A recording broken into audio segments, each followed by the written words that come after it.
everyone, welcome back to my channel. In today's video, I will show you how to play ESPN Fantasy Baseball on your iPhone. Let's get started. First, open the ESPN Fantasy app on your phone and make sure you are logged into your account. Once you are in, tap on Baseball at the top to play a league. Tap Create League to start your own or tap Join League if your friend sent you invite. Once you are in, you will see your team roster and league info. The most important step is the draft. Tap Draft in the menu.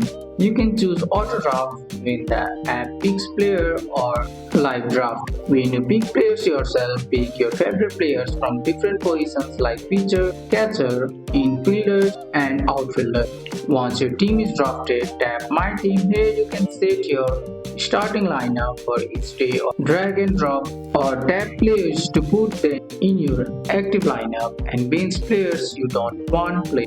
As games happen in real life, your players earn points based on stats like hits, home runs, strikeouts, and make your team daily to swap players, pick up free agent, and make trade to improve your team. And that's it. That's how you play ESPN Fantasy Baseball on your phone. That's all for today's video, guys. I hope you guys like this video. If you found this video helpful, drop a like, subscribe for more videos. Thanks for watching. See you in the next one.